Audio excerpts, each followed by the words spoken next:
In recent years, we have seen a rise in ADHD, childhood depression, obesity, and other problematic conditions. At the same time, we have seen a decline in the amount of time children spend outdoors. This, my friends, is not a coincidence. Plentiful time spent in nature is critical to our physical, academic, and emotional health. It stirs our creativity, our emotions, and our sense of self. Reconnecting our children with nature is vital to healthy development, decreasing childhood maladies, and helping our children learn and concentrate more effectively. A remarkable number of studies have been conducted regarding the downward trend of children spending time outdoors.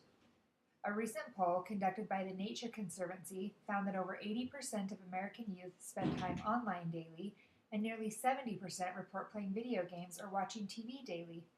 However, less than half of children polled reported spending time outdoors on even a weekly basis. This decline in the bond between nature and children has resulted in a correlating and alarming rise in both mental and physical ailments among children. Among the ailments noted, increasing childhood obesity is one of the most disconcerting.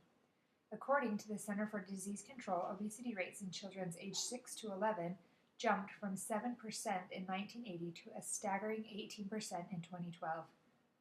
Rates of diagnosed ADHD have also climbed an average of 4% per year since 1997. So why are disorders such as depression, anxiety, and obesity increasing in correlation with a drop in nature exposure? Research shows that children are spending more time indoors for a variety of reasons.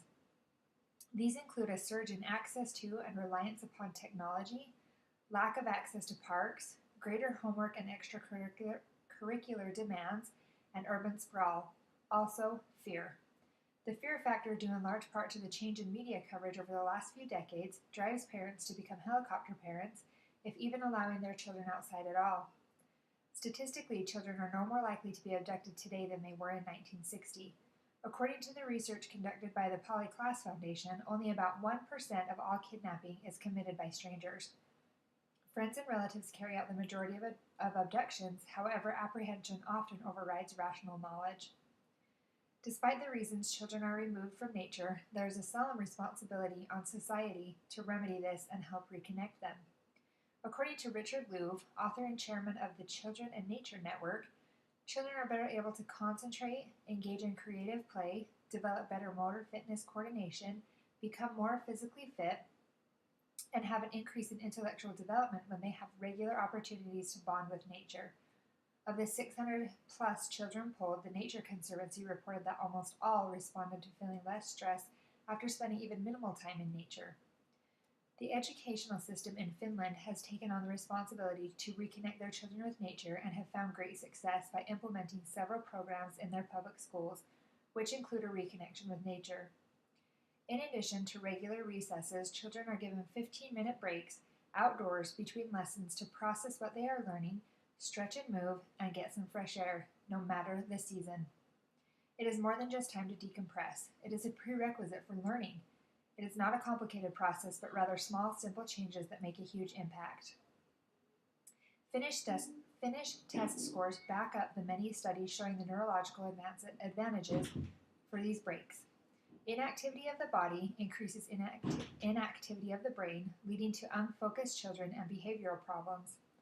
Schools in Finland are able to take more time for these breaks because they study fewer topics in greater depth, assign less homework, and require minimal standardized testing. The focus is truly on the well-being of the students, and their performance shows that it works.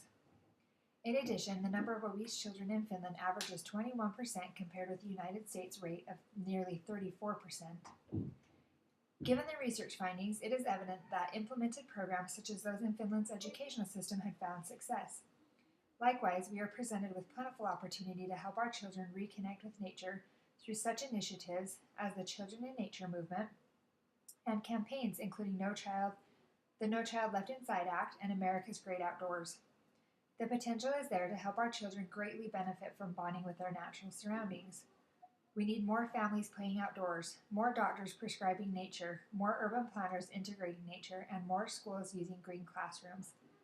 However, even closer to home, we can make time for unstructured outdoor play, explore, get dirty, inspire creativity, teach our children about nature, and show appreciation ourselves for the magnificent world with which we are surrounded. Taking even a small amount of time to reconnect with nature with our children will undoubtedly benefit all involved, both mentally and physically. So, in the words of Dr. Scott the paleontologist, get outside, get into nature, and make your own discoveries.